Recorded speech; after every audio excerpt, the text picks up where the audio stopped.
Hello అండి, అందరికీ నమస్కారం. ఒక్కొక్కసారి మనం ఊహించని విషయాలు ఎన్నో జరుగుతూ ఉంటాయండి. చాలా జాగ్రత్తగా ఉండాలి అన్ని విషయాల్లోనూ. ఈరోజు అసలు మేము దీంతోనే నిద్ర లేచామండి. ఒక 5 గంటలకి ఈరోజు తెల్లవారుజామున, అంటే ఈరోజు 12 అనుకుంటా తారీఖు, శుక్రవారం. ఈరోజు పొద్దున్నే దాంతోనే లేచామండి. పెద్ద సౌండ్ వచ్చింది.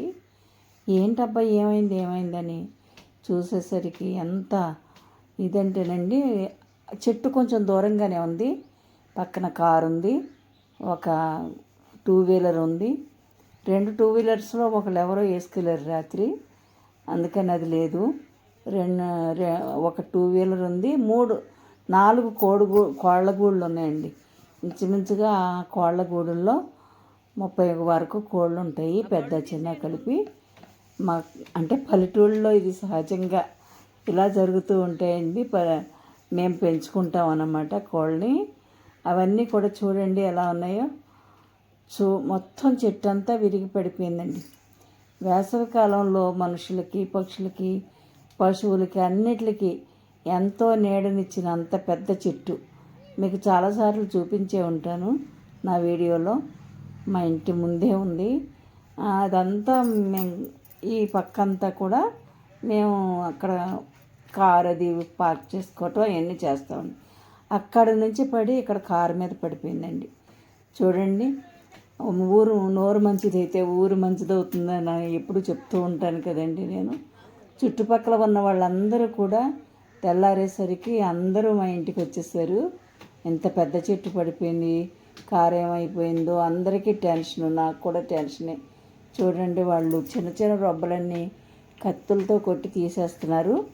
మిషన్ తీసుకురమ్మని మా అబ్బాయి ఫోన్ చేశాడు.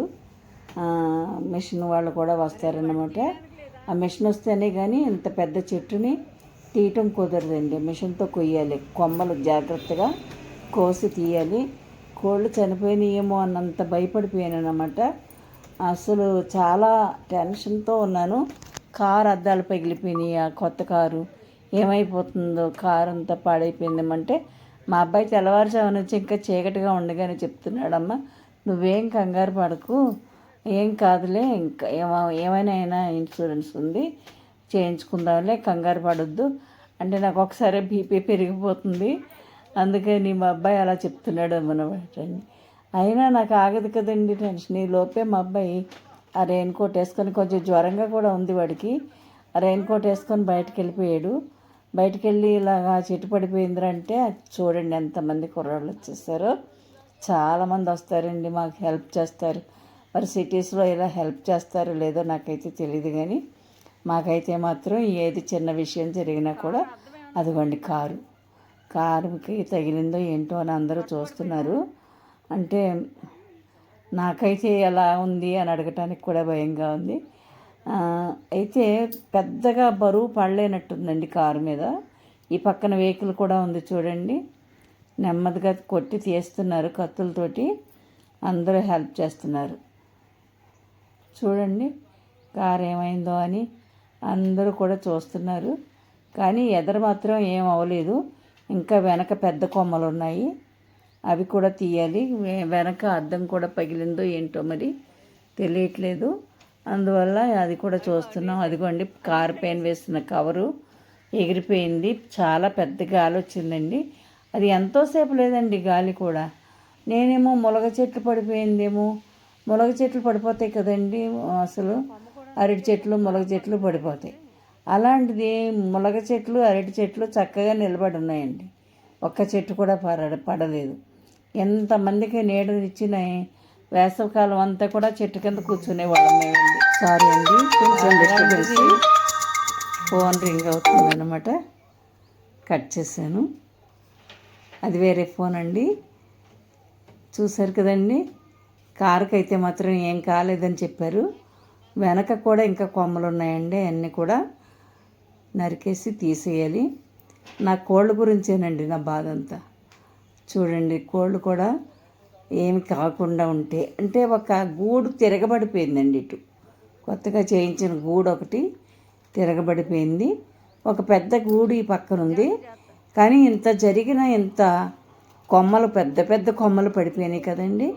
అది చాలా ప్రమాదం జరుగుతుందని నేనైతే ఊహించాను. అన్ని వెహికల్ కూడా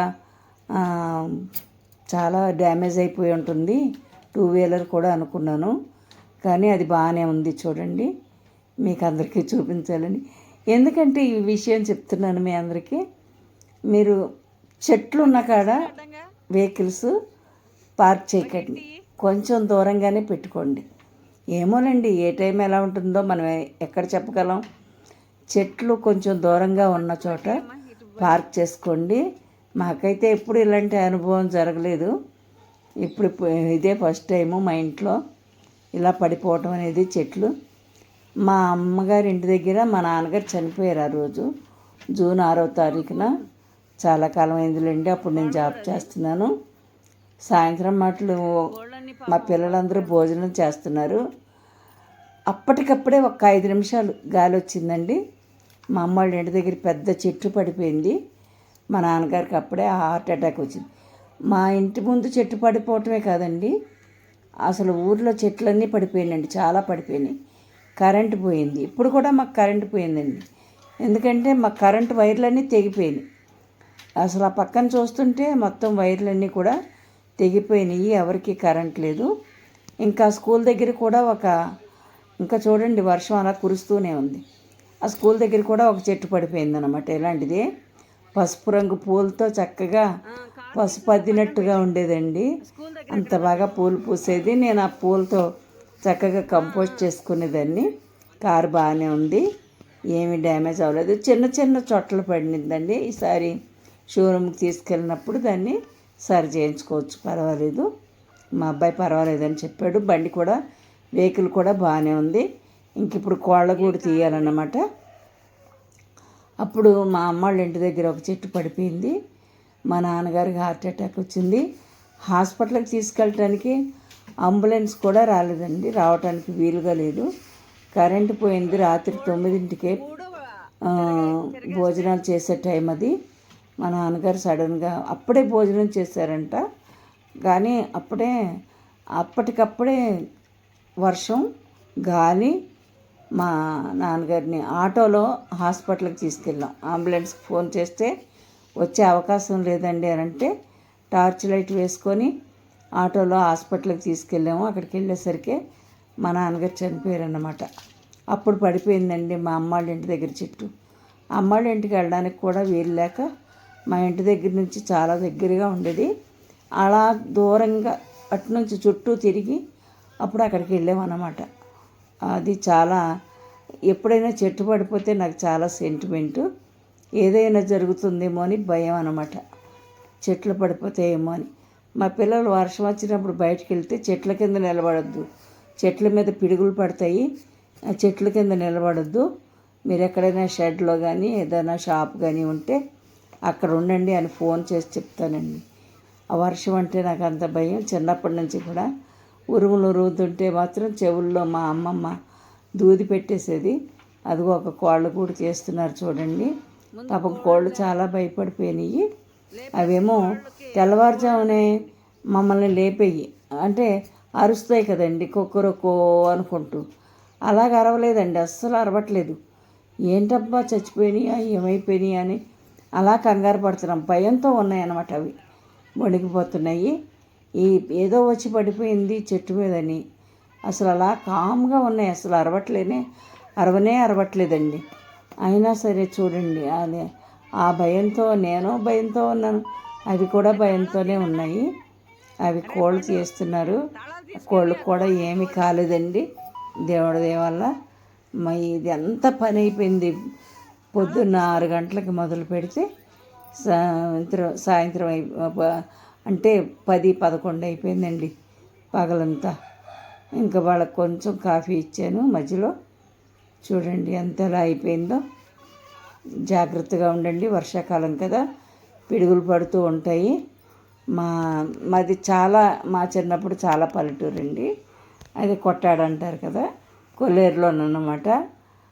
మా పెదనాన్న ఒక ఆయన వర్షం వస్తుంది, ఆదివారం మాటలు అన్నమాట, మధ్యాహ్నం మాటలు వర్షం వస్తుంది, అని చెప్పి చేలో సేడు తీస్తారు కదండి నీళ్లు రావటం కోసం, ఆ సేడు తీయటం కోసం అని పార తీసుకొని చేనుకి వెళ్ళారు. ఆ పార తీసుకొని వెళ్ళేసరికి అక్కడ పిడుగు పడిపోయిందన్నమాట. చాలా పని చేశారు ఆయన. ఆ చేతిలో ఇనప మొక్క ఉంది కదా, గుణపం పార ఉన్నాయి రెండు, అవన్నీ రెండు ఉండేసరికి ఆ ఇనుమును ఆకర్షిస్తుందంట ఆ పిడుగు వచ్చి ఆయన మీద పడిపోయింది. వెంకటరత్నం ఆయన పేరు, మా పెదనాన్నగారు. ఆయన అక్కడే చనిపోయారు. ఇంక ఊళ్ళో వాళ్ళందరూ ఎవరో ఒకళ్ళు పొలంలో చూసి వెంకటరత్నం చనిపోయారు అనేసరికి అందరూ పరుగులు పెట్టుకుంటూ ఆ పొలం దగ్గరికి పరిగెట్టుకుంటూ వెళ్ళిపోయారు అన్నమాట. అందరికీ జాగ్రత్తలే చెప్తున్నానండి, నేను భయపెట్టట్లేదు. అంటే నాకు తెలిసి నేను ఇక్కడ ఉండగా మా చిన్నపిల్లలప్పుడు కొబ్బరి చెట్ల మీద, నేను స్కూల్లో పనిచేసేటప్పుడు అక్కడ ఒక కొబ్బరి చెట్టు మీద పడింది. కొబ్బరి చెట్టు నిలువున మాడిపోయిందండి పిడుగు. ఇక్కడ కూడా మా ఇంటి పక్కనే ఒక కొబ్బరి చెట్టు మీద పడింది. మాకైతే ఎవరికి ప్రమాదం జరగలేదు. కొబ్బరి చెట్ల మీద, ఎక్కువగా ఎత్తుగా ఉన్న చెట్ల మీద పిడుగులు పడతాయండి వర్షాకాలం. అందుకని ఆ వర్షాకాలం చాలా జాగ్రత్తగా ఉండాలి. మిషన్ తీసుకొచ్చారు, పెద్ద కొమ్మలన్నీ కోసేస్తున్నారు. గూళ్ళకి తాళాలు వేసి ఉన్నాయండి, కోళ్ళ గూళ్ళకి. అవన్నీ కూడా మీకు చూపించాలని. అదిగోండి పెద్ద పక్షి చక్కగా గూడు పెట్టుకుంది. పక్షులు ఎగిరిపోయినాయి, పిల్ల ఒకటి పడిపోయి ఉంది. దాన్ని ఏం చేయాలో కూడా మాకు అర్థం కావట్లేదు. దాన్ని ఎలాగైనా సేవ్ చేద్దామని కొంచెం నీళ్లు పెట్టాము. మా కోళ్ళతో పాటు కోళ్ళ గూట్లో వేసి ఉంచామన్నమాట. చూడండి, జాగ్రత్తగా గూట్లో ఏమన్నా బతుకుతుందేమో చూడండి. ఇంకా దాన్ని చూస్తే నాకు మైండ్ పాడైపోయింది. పాపం చిన్న పిల్లండి, చాలా ఇదిగా ఉంది. చూడండి, ఊరంతా అల్లకల్లోలంగా ఉంది. ఎక్కడ పడితే అక్కడ చెట్లు రాలిపోయి ఉన్నాయన్నమాట. అవన్నీ కూడా అలా ఉన్నాయి. చాలా ఇబ్బంది అండి వర్షాకాలం. మా చెట్లన్నీ బాగానే ఉన్నాయండి. మిగిలిన మునగ చెట్లు బాగున్నాయి, తర్వాత అరటి చెట్లు బాగున్నాయి. వైర్లు మాత్రం తెగిపోయినాయండి, కరెంటు వైర్లు. మరి కరెంట్ ఎప్పుడు వస్తుందో ఏమో, వాళ్ళు వచ్చి బాగు చేయాలి. ఫోన్లు చేశారు. ఇంకంతేనండి. చూడండి, కారు బాగానే ఉంది కదా, మా కారు బాగుంది. అంతా జాగ్రత్తగా చూసుకున్నా కానీ ఏదో ఒకటి జరుగుతూ ఉంటుంది. అందువల్ల మనం జాగ్రత్తగా ఉండాలి. మీరు కూడా బయటికి వెళ్ళినప్పుడు వర్షం వచ్చినా పిడుగులు పడుతున్నా ఎక్కడ ఆగొద్దు, చెట్ల కింద మాత్రం అస్సలు ఆగొద్దు. జాగ్రత్తగా ఉండండి. మీరందరూ కూడా హ్యాపీగా ఉండాలి. ఇళ్ళు కూడా జాగ్రత్తగా, ఇంటి చుట్టుపక్కల నీళ్లు వచ్చేసినప్పుడు ఈరోజే జరిగిందండి. మాకు గడ్డి కొయ్యటానికి వెళ్తారు, దోళ్ళకి గడ్డి వేయటం కోసం. ఒక అబ్బాయి అలా కొడవలు తీసుకొని గడ్డి కోసం అని వెళ్ళాడు నిన్న. ఆ అబ్బాయికి వైర్ తగిలి, కరెంట్ వైర్ తగిలి చనిపోయాడండి. అందుకే మనం పొద్దున్నే ఏదో పని అయిపోవాలనుకుని హడావిడిగా వెళ్ళిపోవటం కాదండి.